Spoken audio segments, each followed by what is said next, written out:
ask you guys. I got to go in a couple minutes, so I just want to like pose one more question, and maybe I could shift the gears one more time to like a different topic. I just wanted to get Nick's thoughts and 262 your thoughts as well, because we were talking about before. We were talking about like red pill and happiness, and then we started talking about women, but outside of women, like it's what is it about getting away from Western culture, Western society, and again, forget about the women, but it's like you leave the West, you go to Eastern Europe, you stay here, and it's like there's a happiness that you get, there's a fulfillment that you get out of life. And I think Nick had hinted at it before when he said, instead of revolving your life around your life around your job, you revolve your job around your life. I mean, like what else? Because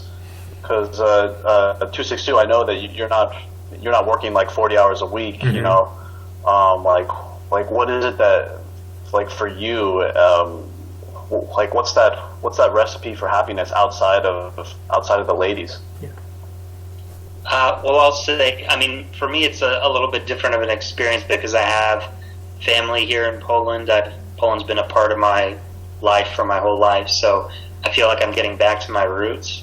But in a more general sense, I guess you could say that here you come to appreciate things like family and friends and tradition and culture more than the comforts of America that I was used to. So it's just a different purpose in life. And I don't have a family yet, but I think, working to create a family and have that kind of stability and having a next generation that you're trying to support is something that's more fulfilling and more normal and normally seen here in this culture than in the West. So even if someone doesn't have a family, doesn't have kids yet or anything, just seeing that the society can function in a different way than we're used to seeing, I think it's more inspiring to see that it's not all about getting money and getting laid and all these very superficial things that we think of as happiness, but really it ends up leaving us feeling more empty when we've gone through the cycle a bunch of times. We realize that we're not going to get any more pleasure or satisfaction out of it. Mm-hmm. Yeah, I'd have to echo those sentiments. It's almost like moving abroad, especially to a place like Poland or Ukraine. It eases your mind, I guess, on the whole women issue. So it kind of puts that, and we just talked about this in the last podcast, but it quenches your thirst in a way just by being in that environment. So you get to focus on other things in your life, like lifting or creating a family or building a social circle or working on your online business or working on some side hustles.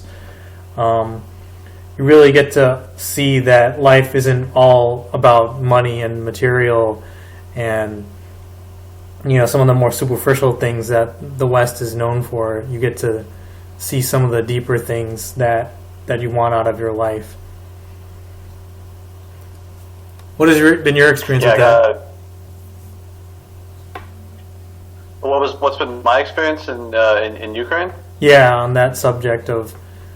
Well, yeah, no, it's a question that I ask myself every day, and why is it that why do I wake up here every day and I'm like happy? To be honest with you, the last couple months, it's just like I've been seeing girls, but like the sex, it's not like I'm getting laid some crazy amounts or whatnot, and like I ask myself, wow, why am I so much happier here? I'm not making as much money. I definitely have more free time, this and that, and it's like something I just want to get to the bottom of. And to be honest with you, I guess I really don't have any one answer. That's why I ask you guys your opinion. But everything you're saying makes sense to me. The only thing that I could add is just like outside of the women, I definitely feel like I just have more control over my life. Like even if something happened at my job and I got fired, like I'm back in California, I'd be like, oh my god, I can't pay my rent, I'm gonna get evicted.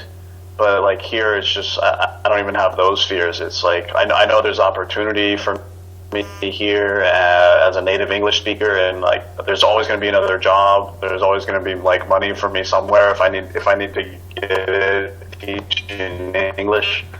So a lot of the fears and a lot of the insecurities about like finances in particular, I guess for me, those have gone away as well. Yeah, that's a good point. Actually, I'd like to emphasize that I think the experience of and actually making that what seems like a big jump and moving abroad, it actually, in a way, creates this abundance mentality that is completely separate from the women, although it's obviously helps there too, but it creates this mindset where, okay, now that you've actually made this big jump and you see that it's not as bad as you thought it was, the whole world essentially becomes your oyster. You begin to think to yourself, okay, wow, if I can do this, like, yeah, I can do a lot of other things. I can go live in, suppose, I don't know, the world ended and you were forced to live in Siberia. You probably have less of a jump now than if you were stuck in a cubicle in the U.S. It would be it'd be a pretty big jump. Let's see. All right, we're just passing the 1 hour mark here. So, and I know Nomad, you had to get out of here. So, any final thoughts from you, Nomad? No, I just I want to thank Nick for coming on, and thank you again for having me. It was great. I hope to do it again. I love the podcast. I like what we're doing here. So I'm sure I'll have more questions next time.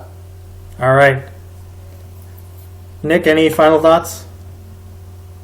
Yeah, thanks again for having me. I think it's always good to talk to other guys about these things. That's probably an aspect of this whole location independence or lifestyle type thing that we're doing. Doesn't get talked about a lot is that it tends to be very solitary.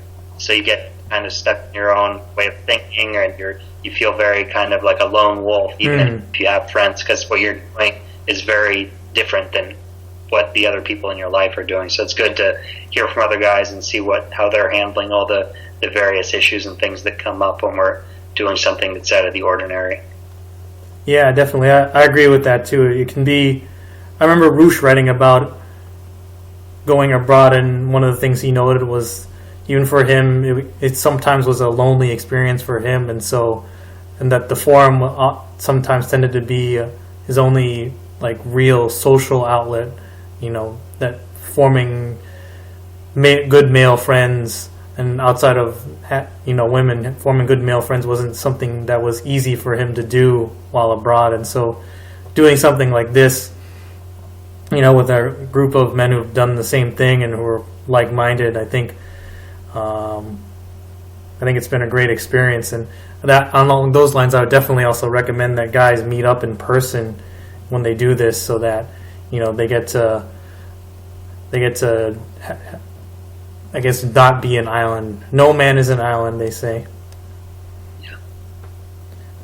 All right, guys. Well, it's about an hour here, and I know Nomad, you got to go if you haven't gone already.